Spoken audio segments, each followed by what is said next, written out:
financière.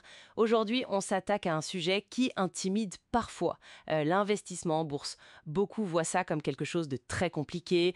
euh, Et c'est vrai, il y a cette image. Pourtant, c'est souvent présenté comme une étape importante pour construire son indépendance financière sur le long terme.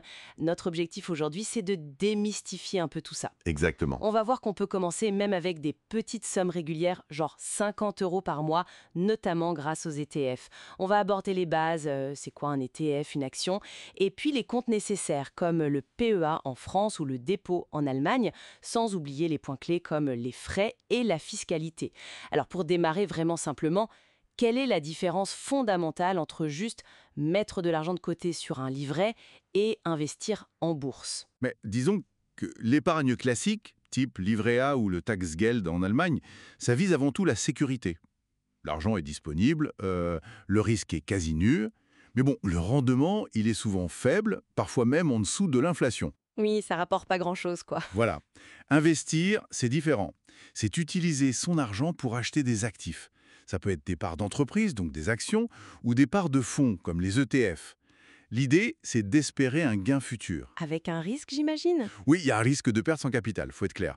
Mais historiquement, sur le long terme, les marchés actions mondiaux ont montré un potentiel de croissance bien plus élevé que l'épargne classique, même s'il y a des hauts et des bas, des fluctuations. D'accord. Et c'est là qu'on entend beaucoup parler des ETF. Alors, c'est quoi exactement un ETF et pourquoi c'est souvent conseillé pour commencer? Alors, ETF, ça veut dire Exchange Traded Fund. On dit aussi tracker ou, en Allemagne, Börsengehandelte Fonds. En gros, c'est un fonds d'investissement qui est coté en bourse et qui a pour but de répliquer la performance d'un indice boursier. Comme le CAC 40, par exemple? Exactement, ou un indice beaucoup plus large, comme le MSCI World, qui représente des milliers d'entreprises dans le monde entier. L'avantage principal, c'est la diversification immédiate. Ah oui. Bah oui, en achetant une seule part d'ETF MSCI World, par exemple, vous investissez indirectement dans des centaines, voire des milliers d'entreprises différentes, dans plein de pays et de secteurs. Ça réduit considérablement le risque lié à la faillite d'une seule entreprise. D'accord, ça dilue le risque. C'est plus sûr qu'acheter une seule action. C'est ça. Et d'autres gros avantages, ce sont les frais. Ils sont généralement très bas, Très bas, c'est-à-dire... souvent en dessous de 0,5% par an. Parfois même 0,1% ou 0,2%. C'est très peu comparé aux fonds gérés activement où les frais peuvent facilement atteindre 1,5% ou 2% par an. Ah oui, cette différence de frais, ça peut paraître petit sur un an, mais sur 20 ou 30 ans? Exactement. Ça représente des sommes considérables qui restent dans votre poche plutôt que d'aller au gestionnaire de fonds. C'est un point crucial. Donc diversification facile et frais réduits. C'est ça qui rend les ETF attractifs pour débuter. Et concrètement, comment on fait pour en acheter? Il faut ouvrir un compte spécial? Oui, il faut un compte d'investissement. En France, les deux options principales sont le PEA, le plan d'épargne en action, et le CTO, le compte titre ordinaire. Le PEA, on en entend beaucoup parler pour ses avantages fiscaux. C'est vrai. Après 5 ans de détention, les plus-values et dividendes sont exonérés d'impôts sur le revenu. Il ne reste que les prélèvements sociaux. C'est très avantageux. Par contre, il est limité aux actions européennes ou à certains ETF spécifiques qui répliquent des indices mondiaux mais sont domiciliés en Europe. D'accord. Et le CTO alors? Le CTO est plus souple. On peut y mettre quasiment tous les titres du monde entier, actions, ETF, mais la fiscalité est moins douce. Les gains sont soumis au prélèvement forfaitaire unique, le PFU, de 30% dès le premier euro. Donc pour des ETF mondiaux sur le long terme, le PEA, s'il est éligible, semble souvent le meilleur choix en France. Ça. Pour débuter avec des ETF larges et rester sur le long terme, le PEA est généralement privilégié. En Allemagne, l'équivalent du compte-titre, c'est le dépôt. On l'ouvre chez un broker, un courtier en ligne. Et la fiscalité allemande, elle y est différente?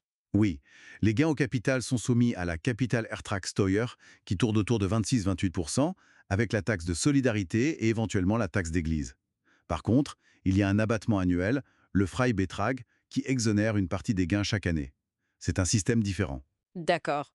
Et il existe des plateformes simples pour ouvrir ces comptes, j'imagine. Oui, des courtiers en ligne comme Boursorama en France ou Trade Republic qui est présent dans les deux pays rendent l'ouverture de comptes et l'achat d'ETF assez simple aujourd'hui. Et si on est tenté d'acheter directement des actions d'entreprises qu'on connaît bien, genre Apple, LVMH, c'est plus risqué que les ETF. Oui, clairement, plus risqué. Parce que là, on perd la diversification. Votre performance dépend de la santé d'une seule ou de quelques entreprises seulement, Si ça se passe très bien, le gain peut être plus important, c'est vrai, mais si ça se passe mal, Exactement. la perte peut être sévère aussi. Exactement. C'est pourquoi, pour un débutant, il est souvent recommandé de construire d'abord un socle de portefeuille avec des ETF bien diversifiés. Ensuite, si on veut et si on s'est bien renseigné, on peut éventuellement ajouter quelques actions individuelles à côté. Quels sont les pièges classiques à éviter quand on se lance? On voit parfois des gens paniquer dès que les marchés baissent un peu. C'est une erreur très fréquente, oui. La volatilité, c'est normal en bourse. Les marchés montent et descendent. Vendre en panique quand ça baisse, c'est souvent le meilleur moyen de concrétiser une perte. Il faut accepter ces fluctuations en fait. C'est ça.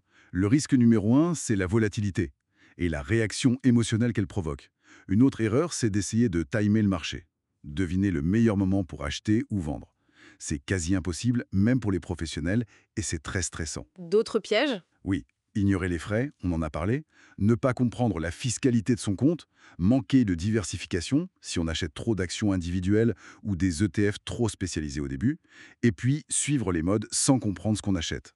Et pour contrer un peu cette volatilité et l'aspect émotionnel. Une stratégie souvent recommandée, c'est le DCA, Dollar Cost Averaging, ou plutôt Euro Cost Averaging pour nous. Ça consiste à investir une somme fixe, toujours la même, à intervalles réguliers. Par exemple, 100 € tous les mois. Peu importe si le marché monte ou baisse. Exactement.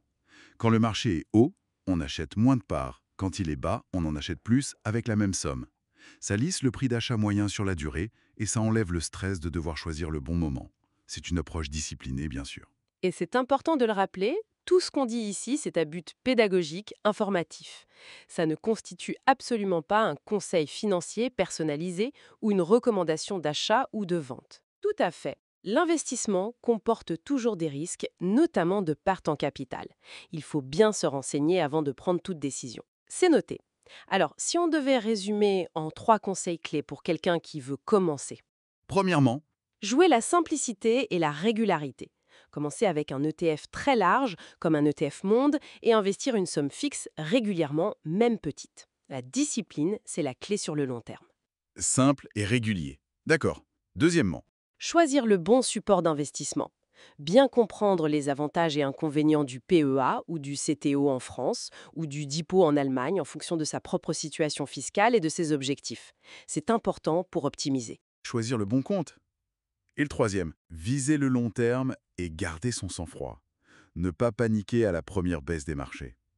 Intégrer les frais et la fiscalité dans sa réflexion dès le départ. Et surtout, s'en tenir à sa stratégie initiale. Ne pas changer d'avis tous les 4 matins. Parfait. Simple, choisir le bon compte et penser long terme. Merci beaucoup, c'était très clair pour démystifier ses débuts en bourse. La prochaine fois, on pourrait peut-être creuser justement comment choisir concrètement son tout premier ETF parmi toutes les options disponibles. Il y en a tellement. Oui, c'est une excellente idée. Comment lire la documentation? Quels critères regarder? Exactement. D'ici là, peut-être une petite question pour la réflexion. Au-delà de l'aspect purement financier, comment est-ce que cet acte d'investir, même modestement, pourrait résonner avec nos projets de vie ou même nos valeurs personnelles? Bonne réflexion et à bientôt.